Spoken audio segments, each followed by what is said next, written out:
Ini adalah fresh cangkok yang sudah siap untuk kita panen, dan kita lihat kondisi akarnya seperti ini ya. Jadi memang sudah sangat siap untuk kita panen. Pada saat kita menanam fresh cangkok seperti ini, kita periksa dulu apakah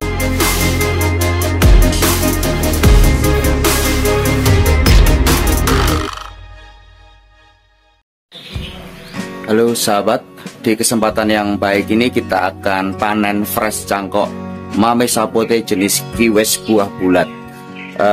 Gimana kita akan panennya? Teman-teman bisa lihat di sinilah. Ini adalah indukan Mame Sapote kiwes yang tingginya sudah sekitar 2 meter yang akan kita panen dari hasil cangkoknya. Kita lihat di sini. Nah, ini adalah fresh cangkok yang sudah siap untuk kita panen, dan kita bisa lihat akarnya yang sudah siap seperti ini ya. Jadi ada beberapa akar yang sudah menembus media cangkoknya ini, wadah media cangkoknya ini. Jadi sudah siap kita panen. Hari ini kita akan panen fresh cangkok Mame Sapote jenis kiwes. Mame Sapote jenis kiwes ini salah satu dari jenis Mame Sapote yang paling besar ya. Bukan salah satu, tapi yang terbesar dari semua jenis Mame Sapote yang ada. Karena ada beberapa petani yang menyebut pernah panen buah Mame Sapote jenis kiwes ini hampir mendekati 4 kilo. Jadi bisa lebih dari 3 kilo. Padahal rata-rata buah Mame Sapote itu di antara 1 hingga 2 kilo saja. Itu untuk jenis ini memang spesialnya di besarnya, ukurannya yang begitu besar, dari 3 kiloan ya. Jadi kalau kita tanam dengan nutrisi yang cukup, kiwes buah bulat ini bisa lebih dari 2 kilo beratnya. Dan bentuknya pun juga istimewa karena berbeda dari yang lain, cenderung lebih bulat. Kalau yang lain itu cenderung lonjong, tapi ini bulat. Karena memang ini jenis kiwes yang sudah adaptif di Indonesia sudah lama dan berkembang, atau apa ya, mutasi.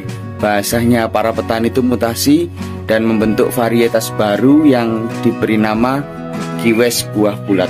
Kita akan panen. Kita akan panen untuk jenis kiwes ini ya. Kita potong. Oke.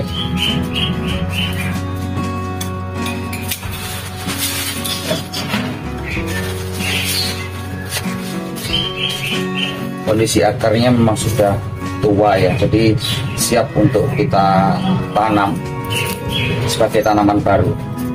Dan sudah hebatnya lagi, ini membawa buah ya, jadi memang dari indukan yang benar-benar bagus dan berkualitas gitu ya. Baik, ini adalah hasil yang kita panen tadi. Kita lihat kondisi akarnya seperti ini ya. Jadi memang sudah sangat siap untuk kita panen. Sudah tua ya. Jadi memang layak untuk kita tanam seperti biasa ya, ataupun seperti di video-video saya sebelumnya. Pada saat kita menanam fresh cangkok seperti ini, kita periksa dulu apakah ini membawa bakal buah. Ini bunganya kita preteli ini, kita hilangkan ini, karena ini sangat mengganggu sekali dalam proses kita menanam pada tahap awal atau treatment awalnya. Jadi kita harus benar-benar menghilangkan bakal buah atau bunga dari Mame Sapote ini. Tujuannya apa ya? Memang biarlah fokus utama pada tahap awal ini ya, memang pada tahap pertumbuhan dulu gitu, jangan pada bunganya. Mame Sapote ini akan siap berbunga kurang lebih sekitar 2 tahun ditanam. Kalau ditanam di pot ya, akan lebih cepat kalau sebenarnya ditanam di pot untuk berbuah daripada yang di lahan. Kalau di lahan mungkin ya bisa 3-4 tahun baru bisa berbuah. Mungkin kalau beruntung 2 tahun sudah mulai untuk belajar berbuah. Kalau di pot biasanya 2 tahun itu sudah mulai berbunga. Itu sudah siap jadi indukan yang memang layak untuk dibuahkan ataupun sebagai apa ya, untuk budidaya khususnya di cangkok ataupun di sambung susu, bisa seperti itu.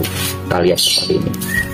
Pertama tadi sudah kita hilangkan bakal buahnya atau bunganya, lalu kita buka nih untuk medianya, wadah cangkoknya ya. Kita buka pelan-pelan, ingat pelan-pelan kalau kita membuka wadah dari pres cangkok itu. Kita buka pelan-pelan, makin terlihat untuk kondisi akarnya ya. Oke, seperti ini. Kita buka pelan-pelan,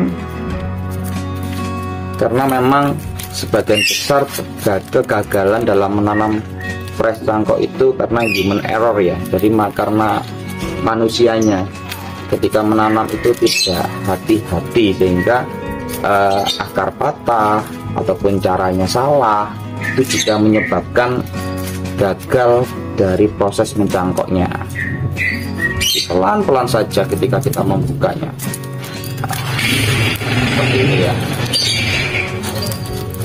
pelan-pelan saja, jangan sampai akar itu patah ya. Kita sayangi tanaman kita seperti ini.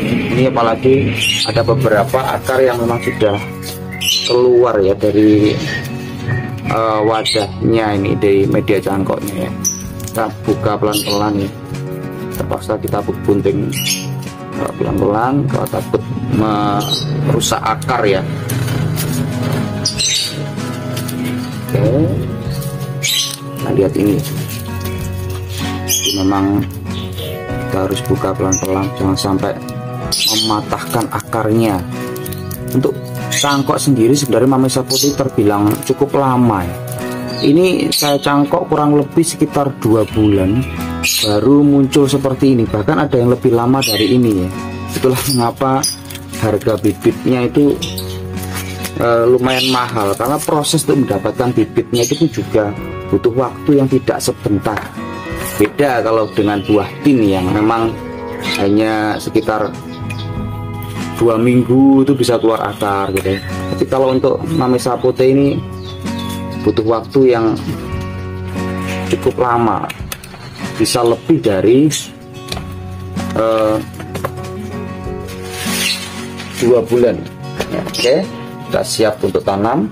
Kita tanam di tanah merah ya, jadi jangan campur dengan media apapun, apalagi pupuk ya, karena akan mengganggu proses pertumbuhannya, khususnya di akarnya. Takutnya busuk akar atau apa. Jadi kita benar-benar siapkan tanah merah saja.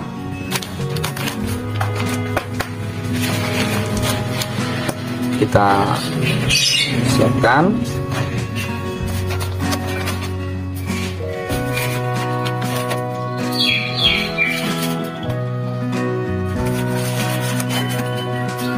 Sekali lagi kita gunakan tanah merah untuk menanamnya ya, agar prosesnya juga dapat berjalan dengan baik.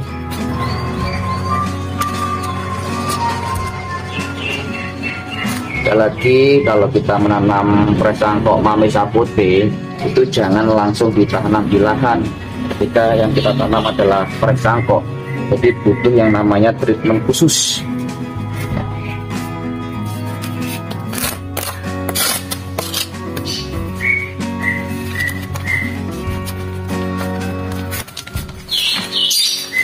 Oke, seperti ini sudah siap.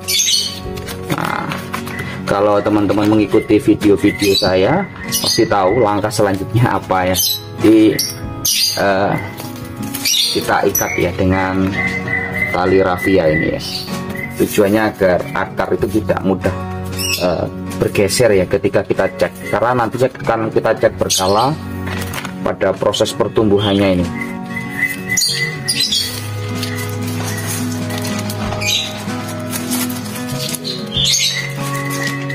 Tanahnya sudah basah karena saya taruh di luar, jadi nanti kita tidak terlalu banyak menyiram airnya ya.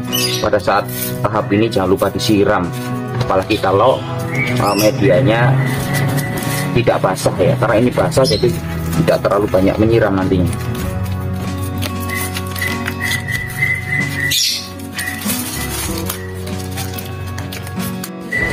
Oke, sudah kita ikat. Nah, sudah siap. Seharusnya untuk sungkup kita gunakan plastik bening ya, karena saya cek persediaan saya habis, jadi kita gunakan kresek yang seadanya saja, tidak apa-apa. Kita langsung tutup saja. Oke.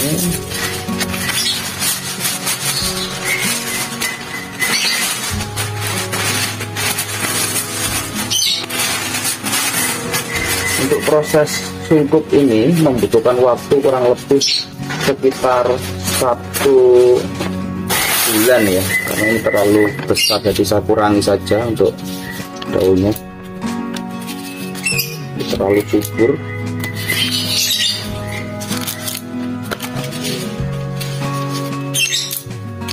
Beberapa saya potong untuk daunnya,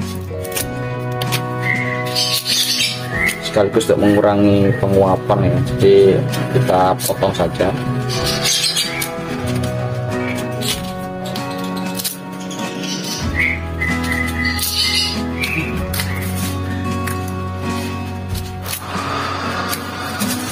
Pada tahap ini jangan lupa untuk disungkup dan kita letakkan di tempat yang teduh.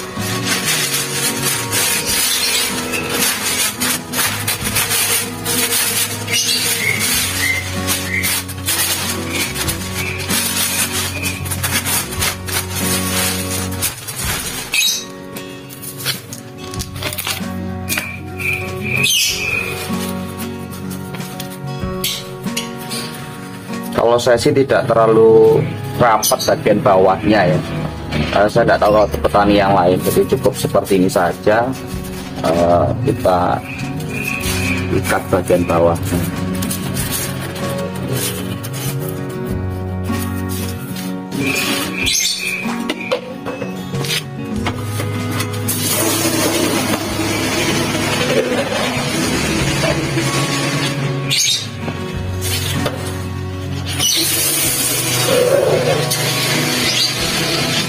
Lalu kita siram sedikit saja, karena kenapa kok sedikit, karena tanah yang saya gunakan tadi sudah basah ya, jadi tidak terlalu banyak kita siram, tidak apa-apa.